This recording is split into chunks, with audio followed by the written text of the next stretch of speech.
Many thanks for staying with us. We're now connected to Dr. Wisdom Enang now. Dr. Wisdom, can you hear Hi, me? thank you. Loud and clear, I can hear you.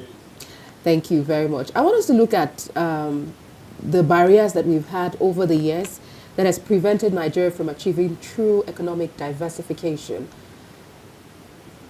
Thank you very much, Quinn. I think very important question, very, quite apt because of the time that we have economically.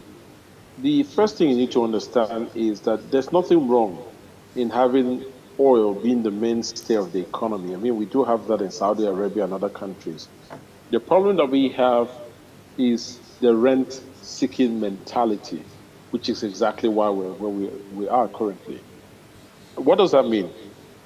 The rent-seeking mentality looks at around tripping the entire value chain, just short-circuiting the entire value chain rather, focusing on the aspects that the minimal activities that you need to do in the upstream sector to get out the oil and sell the oil, and then make your whatever amount you make from the barrel of crude.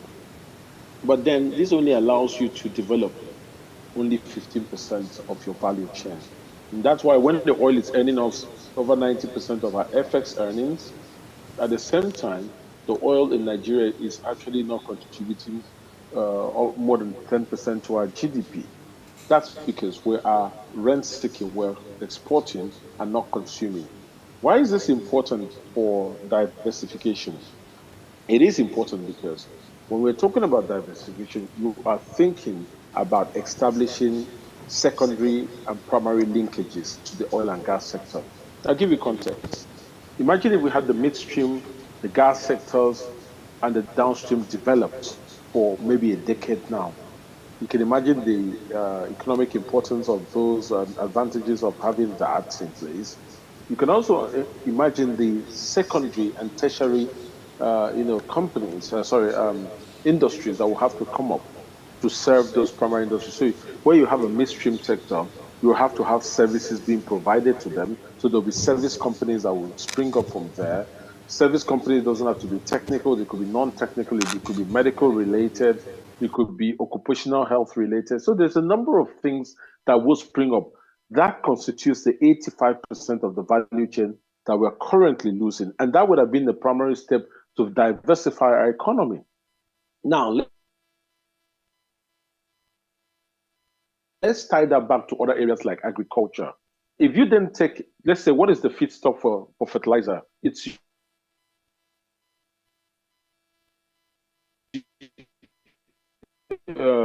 gas. That's what they use for urea. To such a very large expense of production of urea fertilizer, good and highly functional export-oriented agricultural sector, we could in fact tie that back, high capacity of production of fertilizers with high outputs in the agricultural sector. That ties back. And this is one of the things people do not understand. The oil and gas sector gives you not only the money to run your economy, but it gives you the feedstock that's required to power other sectors. Even the pharmaceutical sector, a lot of it relies on gas. So because we haven't opened up the areas of the petroleum sector that we ought to have opened up, that's why we're struggling. And it's all down to the rent seeking idea. Okay, thank you very much, Dr. Wisdom. Now, we know that oil revenue overshadows other sectors, and it also leads to we've had lack of attention and underinvestment in areas like agriculture, like you mentioned, and manufacturing, and also technology. And it has also contributed to joblessness, and we've also had economic disparities and weakened economic resilience. I want you to tell me how definitely there's been over reliance on oil and oil revenues, and that has affected other sectors of Nigeria's economy. Let's look at how much, it has affected these areas, agriculture and technology particularly. Like I said, I mean, a number of things. It's not down to the fact that oil and gas has made everyone not, by nature, not look at those sectors. It is down to our ability to run an integrated economy, just like I spelled out. If you are running your oil and gas transactions, for example. Yeah, as I said, if you expanded the transactions, the volume of transactions would have meant that we ought to be running would have meant that we would need more fintech, for example, to give us payment solutions to run those volume of transactions or those unique transactions between various customers. That's on one part. So we have, a sector that has been designed to midwife other solutions to that sector, the problems that the sector is going to face. That's one on one part. Like I said, in the agricultural area, there is a lot of value chain within the agricultural area. Yes, you're right. Just to speak to the point that you made earlier, that we have not paid attention, but I think that is even less worrying. Not paying attention is less worrying than not understanding how one sector of the economy ties to the next sector. So there's no progressive development. Because if we understood it, then we would have known that developing the oil and gas sector to its full potential would have given birth to all of this. Now, let me give you context. When you're developing the oil and gas sector, one would say, how does that affect manufacturing? It does affect. If you do not import technology and you domesticate technology, what does that mean?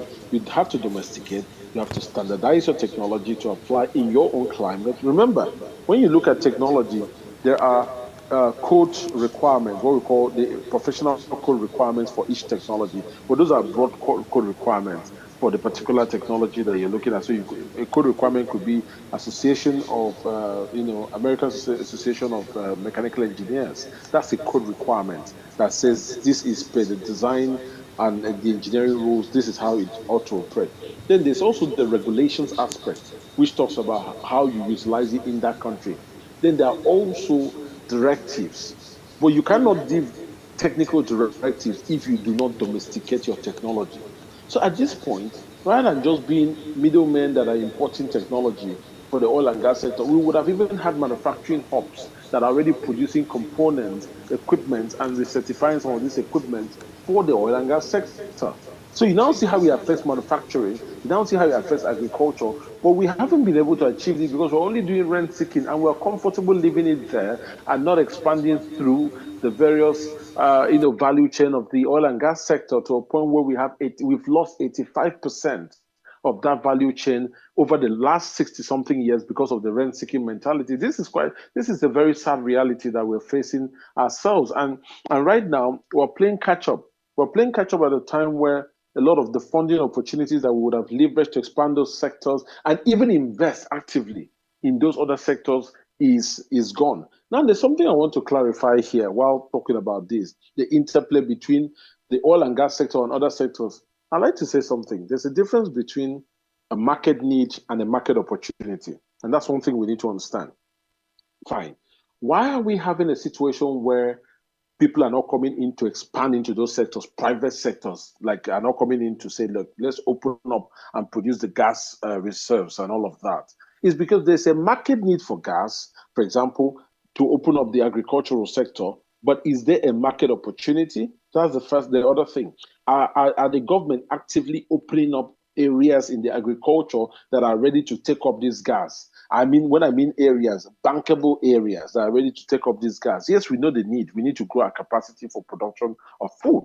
But then without an ample market that has been put together through a very good fiscal framework, that has been put together through some very good economic incentives, that have been put together through some very good, design or policy design to make sure that we get people to key into those areas and develop it, then we will never go from a point where we go from the need to the market. So part of why we're where we are at the moment is that we have a market need, but we don't have a market opportunity to do the cross-pollination and expansion from the oil and gas sector to the other critical sectors in an integrated manner.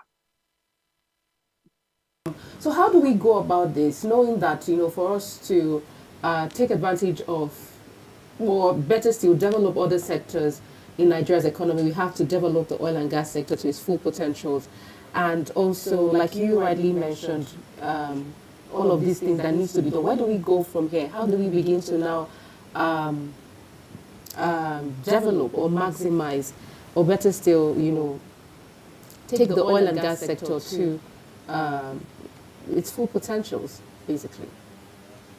Yeah, I think it's having an integrated outlook because the problem I have is that I don't think it's going to be down to the competence. I'd like to be more fairer on in the use of my words. So yes, but the personnel level of just the level of the vision around the personnel that are driving these thoughts is very important because if you deal with the oil and gas as a standalone, then you will not be able to get the the sort of unification efficiency of the economy, of unifying other sectors together. In fact, what you'll be doing will be developing one sector, but without understanding how it ties down. So the first thing is to know the people that are in power, do they even have the knowledge or a roadmap for stewarding and ensuring that, yes, we are here and this is how we're going to integrate and this is how we're going to cross pollinate the potentials from the various sectors. It all starts from there. The second thing is we need to understand this is going to be private sector driven. Let me tell you a number of things we've not done well in the agricultural sector.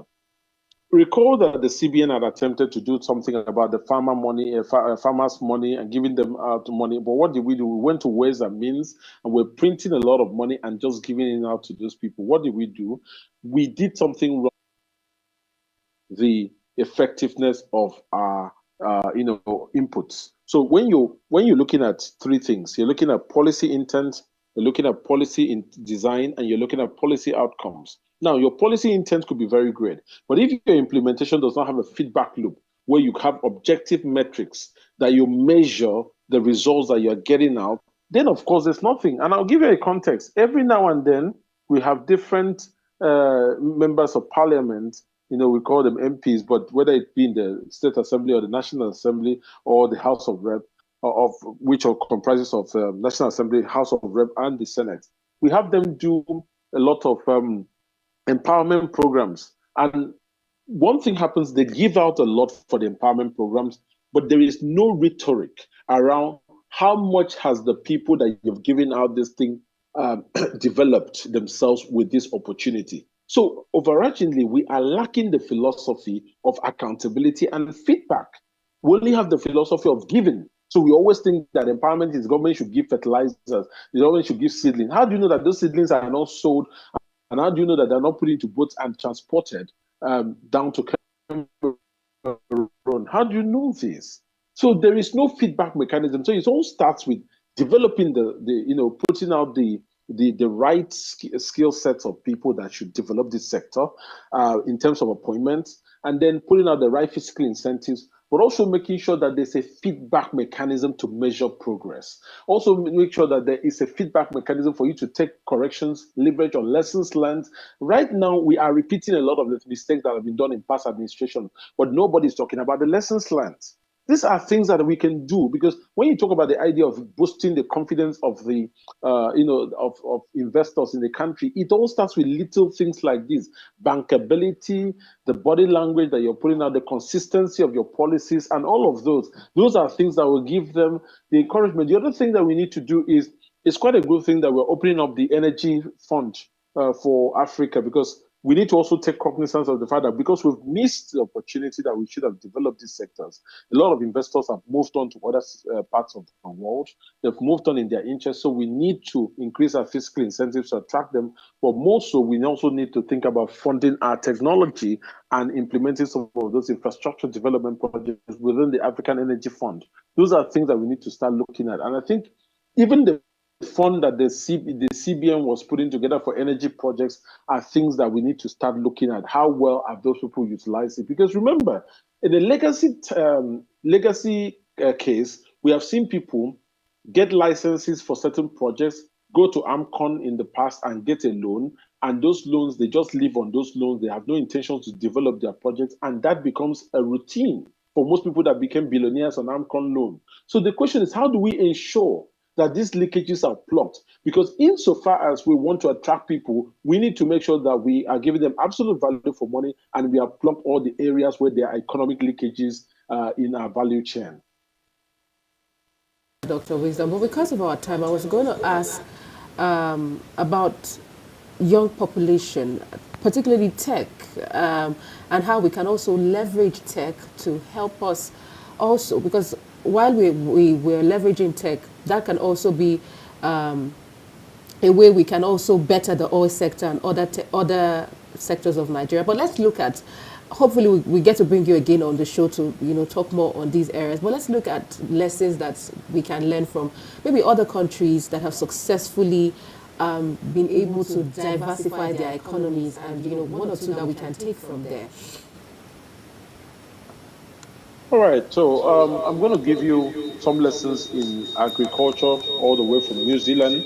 New Zealand accounts for a lot of the agricultural products that are being supplied in most parts of, say, in the US and all of that areas that are being exported. But agriculture is their mainstay in New Zealand, but they have other things. Now, one thing that works for the New Zealand people is that they were able to create clusters, industrial clusters, whether it's for agriculture. So there are expanse of lands that are quite designed in a way that whether it means you taking farming inputs to those farms or being able to create the right infrastructure to take out the outputs down to the farm, or having the cooperative societies to be able to interface with those who are buying from the farms, and then having the right regulations, the right standardization for exports. Those guys have done their work well. So there's an expanse of land where they have their national agricultural reserve. That's one of the things that works. Now, talking about standardization is quite important. We see Nigerians here and there that are shipping food products to the UK, but just at a very much personal level. I think the government can do a lot more to support people like that. There should be that support for farmers that are looking at being export oriented and supporting them. That's one thing that could be done very well to help the agricultural sector. I did talk about the need for funding and support. Tech is quite important, just to add to the context, because, as I said, what tech does is to adapt a technology that we do have, but in an ingenious and novel way that solves a problem that is peculiar to Nigeria. You can't do that. What you're saying, you're simply asking me, Dr. Enang, how do we move forward with the challenges we have at the various states, integrating perhaps the research capabilities of the universities? Yes.